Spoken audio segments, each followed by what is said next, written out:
Hello, everybody. Welcome to Learning Wise, and I'm your host Kamlesh Sharma. This video is dedicated to IT Planet Code Board Series Class 7th. Okay, और हम इस particular video में chapter number 6 which is Internet Ethics and Safeguard को revise कर रहे हैं. So ये एक revision video है and I'm sure this is going to help all the students. Okay so जैसे कि आप मेरी स्क्रीन पर देख रहे हैं चैप्टर की बिगिनिंग में हम लोग इंटरनेट की बात कर रहे हैं जिसको हम नेट भी बोलते हैं शॉर्ट फॉर्म में। एंड ये इंटरनेट क्या है? इंटरनेट एक बहुत बड़ा नेटवर्क है जो पूरी दुनिया में फैला हुआ है और बहुत सारे अनलिमिटेड कंप्यूटर्स को एक दूसरे से जोड़ता है। So you can call it this is the largest network which links millions and trillions of computers together across the world. Okay. Now यहाँ पे बात आती है नेटवर्क क्या है. We are saying the word largest network, isn't it? So ये network क्या है? नेटवर्क जब हम एक से ज़्यादा कंप्यूटर्स को कनेक्ट कर देते हैं एक दूसरे के साथ उसको हम नेटवर्क कहते हैं. ऑलराइट और नेक्स्ट क्वेश्चन जो दिमाग में आता है वो ये है कि हम नेटवर्क क्यों क्रिएट करते हैं. सो नेटवर्क क्रिएट करने के पीछे सबसे बड़ा जो रीजन रहता है वो है to share the resources and to communicate among the devices. Okay, ताकि हम अपने रिसोर्सेज शेयर कर सकें और साथ साथ हम दूसरी मशीन्स या दूसरे कंप्यूटर्स या दूसरे यूजर्स के साथ कम्युनिकेट कर सकें. Okay, so now let's talk about how you can protect yourself from potential threats on web.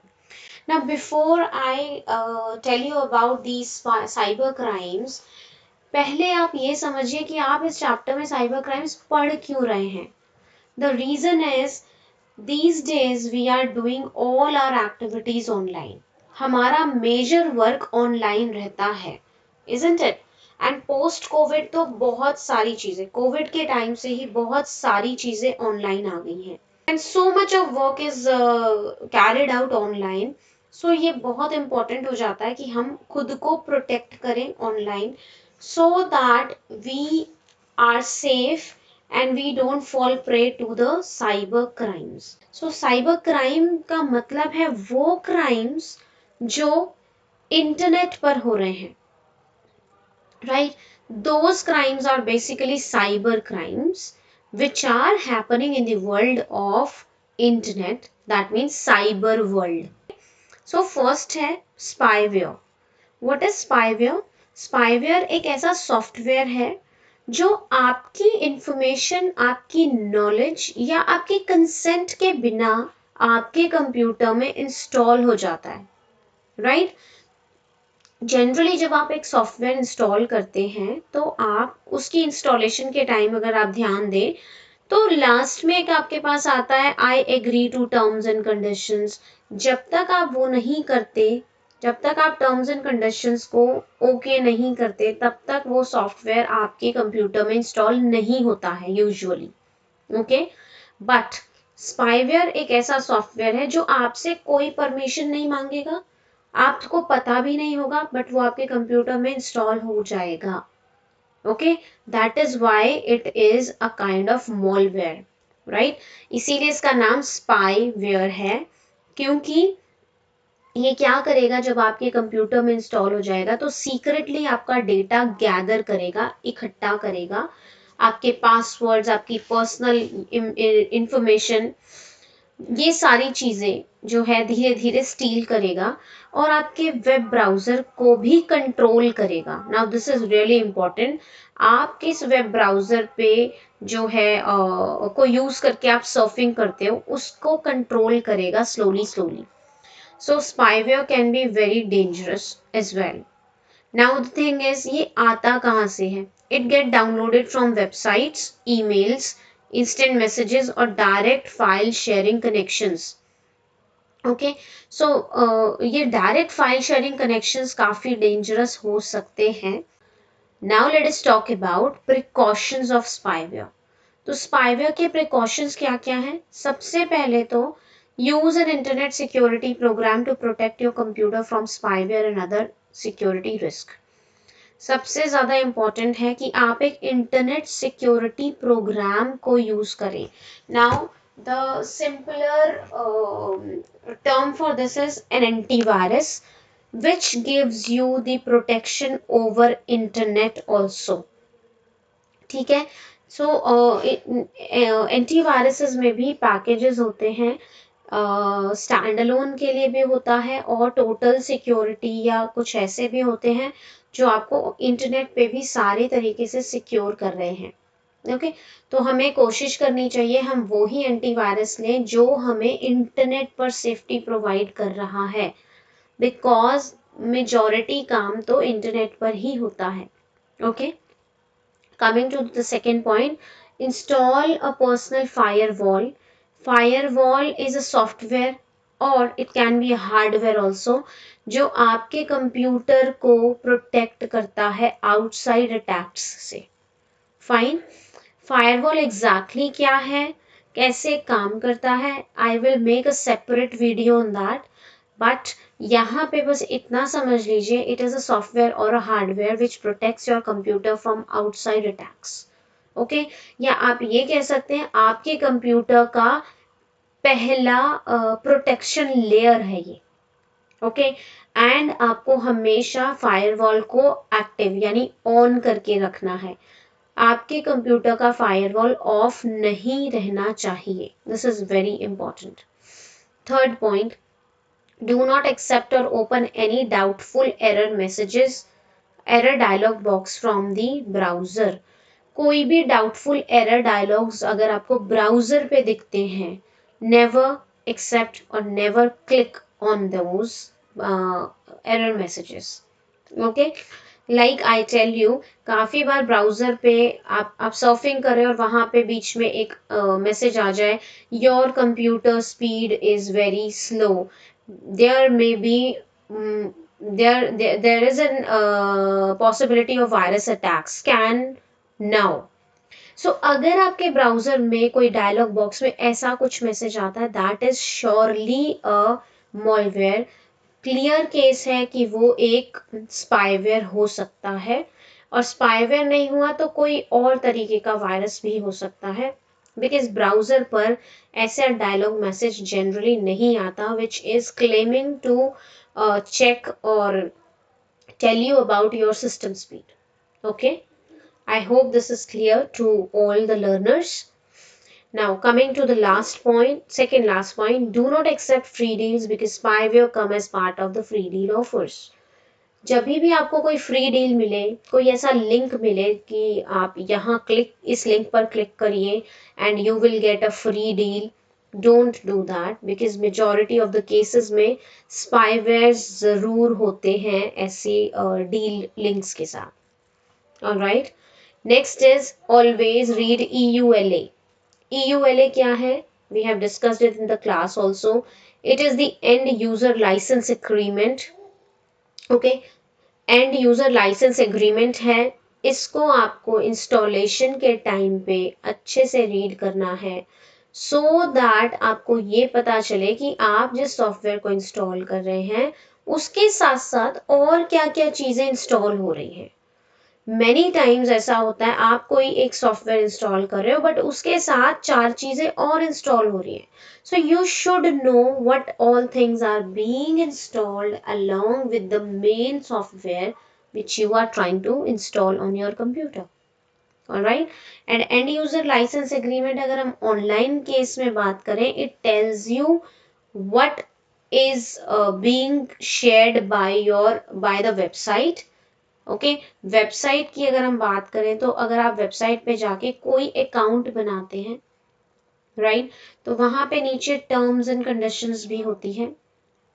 Those terms and conditions also tells you what data is going to be shared by the website, आपका कौन सा data website लेगी और उसको कैसे use करेगी। ठीक है, so terms and condition, and user licence agreement, cookie policy, all these things are very, very important because they actually tell you how your data is going to be used, which apps are going to be installed, what is going to be taken away from you. All right. Okay.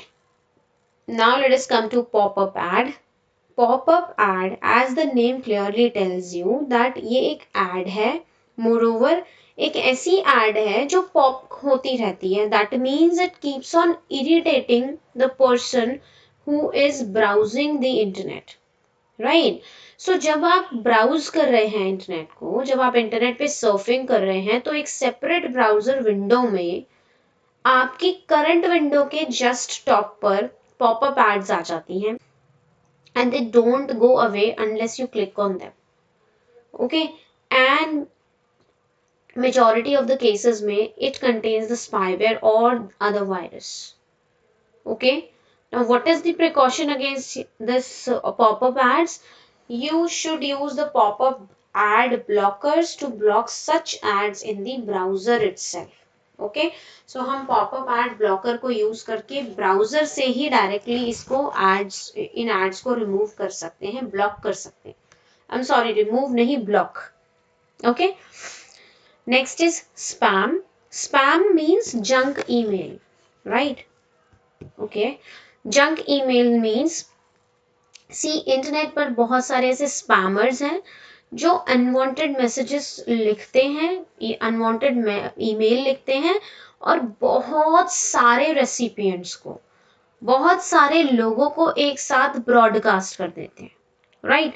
एक साथ ये mails बहुत सारे unlimited लोगों को भेज देते हैं and that is called the junk mail और the spam mail.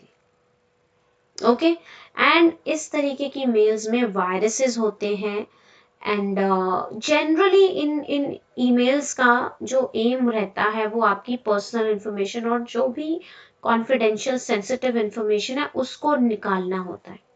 Now what are the precautions against these spams? The first thing is sign up for email filtering through your ISP या फिर anti spam programmes जो हैं उनको use करें, anti spam softwares को use करें. Next is do not click the links in spam or reply to the spam for any reason. Make sure this is the simplest trick. कभी भी किसी भी spam में के लिंक पर क्लिक नहीं करना. Never reply to them for any reason. चाहे रीजन कुछ भी हो, चाहे आपको कितना भी ट्रू लग रहा हो, आपको उसका रिप्लाई नहीं करना. If you suspect an email to be a spam, do not respond, just delete it. अगर आपको लग रहा है, आपको डाउट लग रहा है कि ये ईमेल स्पैम है, तो उसको रिस्पॉन्ड नहीं करना है, उसको डायरेक्टली रिमूव करना है, डिलीट करना है. And the last is keep your security software up to date. Next is phishing. Very interesting. Phishing एक ऐसा स्कैम है, स्कैम मीन्स धोखा, ठीक है, जिसके अंदर यू रिसीव अ ऑफिशियल और लेजिटिमेट लुकिंग ईमेल मैसेज. आपको एक ऐसा ईमेल मैसेज मिलता है जो बिल्कुल ऑफिशियल लगता है, एकदम ट्रू लगता है, एकदम सही सोर्स से आता हुआ लगता है. ओके, एंड इसका एम होता है आपकी पर्सनल या फाइनेंशियल इंफॉर्मेशन को आपसे लेना. These kind of message request you to update your credit card number, bank account number, password or any private information. Right? So आप यहाँ से समझ सकते हैं ये मैसेजेस, फिशिंग मैसेजेस जो हैं वो आपसे आपके credit card number, bank details, passwords या कोई भी कॉन्फिडेंशियल इंफॉर्मेशन को अपडेट करने के लिए कहता है. ठीक है? एंड फिशिंग सिर्फ मेल्स पर ही लिमिटेड नहीं है, ये वेबसाइट्स के थ्रू भी होती है एंड दीज डेज तो ये बहुत ज़्यादा होती है on phone calls. Okay, you must have heard people saying कि मुझे आज बैंक से कॉल आया, उन्होंने मुझे बोला कि मुझे अपना क्रेडिट कार्ड जो है वो मेरा ब्लॉक हो जाएगा and then he was asking me about my credit card pin, credit card number जो है मुझसे मांग रहे थे. So all these kind of instances are the phishing examples. Okay, be very careful, never ever disclose any information to people such people, okay. चाहे वो email message हो, चाहे वेबसाइट हो, चाहे फोन से हो, आपको कभी भी किसी को अपनी कॉन्फिडेंशियल पर्सनल फाइनेंशियल इंफॉर्मेशन नहीं देनी है, ओके। सो प्रिकॉशंस, ये पहला प्रिकॉशन मैंने आपको पहले ही बता दिया कि आपको किसी को ऐसी इंफॉर्मेशन नहीं देनी है। If you receive an email like this to verify your online account or financial information, do not reply. ठीक है? And if you receive a phone call from someone claiming to be from some company or bank, in fact आपको उसको क्या करना है, you have to record this call, record the caller name and the time of the call. Do not disclose your personal or financial information to the caller. ठीक है? तो ये हमें ध्यान रखना है।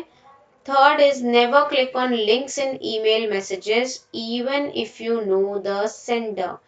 चाहे आप सेंडर को जानते भी हो, तभी भी ईमेल मैसेज के लिंक पर आपको कभी क्लिक नहीं करना है। Fine. Next is while visiting a bank's website that require you to enter confidential information, make sure to type the web address correctly. Okay, जब भी आप बैंक वेबसाइट का जो है एड्रेस टाइप कर रहे हैं तो उसको ठीक से टाइप करें। Typing it incorrectly may take you to some phishing website जो कि लग रहा होगा कि एकदम ट्रू है, ओरिजिनल है, बट वो होगी नहीं। Last is enable phishing filter in your browser that warns और block from the suspicious websites. So आप फिशिंग फिल्टर भी अप्लाई कर सकते हैं अपने ब्राउजर के थ्रू। Then you can have a good antivirus जो कि आपको फिशिंग के थ्रेट से बचा सकता है, okay. Next is virus. Virus एक ऐसा सॉफ्टवेयर होता है जो आपके कंप्यूटर को या किसी भी पर्सन के कंप्यूटर को डैमेज करने के लिए क्रिएट किया जाता है, okay, and it affects the computer very very badly, right. Now, precautions क्या है? Only open those email attachments which are known to you or sent by the trusted sources. ठीक है? कभी भी अनवांटेड ईमेल्स पर क्लिक नहीं करना है, उन्हें ओपन नहीं करना है, रादर उन्हें स्ट्रेट अवे डिलीट करना है। Do not click on web link sent by someone you do not know. Unknown लोगों के लिंक्स पर भी क्लिक नहीं करना है। Next, install an antivirus and keep it updated. एक अच्छा एंटीवायरस इंस्टॉल करके उसको अपडेट करना है और उससे सारी चीज़ें, अपने पूरे कंप्यूटर की सारी फाइल्स को डीपली स्कैन करना है, ओके। ऑलराइट, हाँ, लास्ट एक और है। अगर आप अपने कंप्यूटर में कोई फाइल किसी से ले रहे हैं, उसको सबसे पहले स्कैन कीजिए और उसके बाद ही उसको अपने सिस्टम में ट्रांसफर करिए, okay. I hope till now things are clear to all of you. Next is keyloggers. Keylogger is a software which is generally found in the public computers. ठीक है, ऐसे कंप्यूटर्स जो पब्लिकली अवेलेबल हैं, जैसे cyber cafe हैं या कोई और जगह है या कंपनी, किसी कंपनी में ही सही, तो ऐसी जगहों पर कीलॉगर जैसे सॉफ्टवेयर के इंस्टॉल होने के चांसेस ज़्यादा होते हैं। Now, what is the danger of keylogger? Keylogger की स्ट्रोक्स को रिकॉर्ड करता है, मतलब आप कीबोर्ड से जो भी टाइप कर रहे हैं ये उसको रिकॉर्ड करेगा और किसी हिडन फाइल में कॉपी करता रहेगा। सो नाउ अगर आपने अपनी कोई भी पर्सनल डिटेल डाली है या अपना आईडी या पासवर्ड डाला है, तो ये उस सारी इंफॉर्मेशन को किसी हिडन फाइल में सेव करके उसको बाद में यूज करेगा। Alright, so this can be very dangerous, of course. Precaution: avoid checking your email or performing banking activity on public computers because they might have the keyloggers which record your keystroke in hidden file or any other tracking software. मतलब अगर आपको कोई भी confidential work या कोई भी sensitive work करना है तो पब्लिक कंप्यूटर पे कभी नहीं करें, ओके।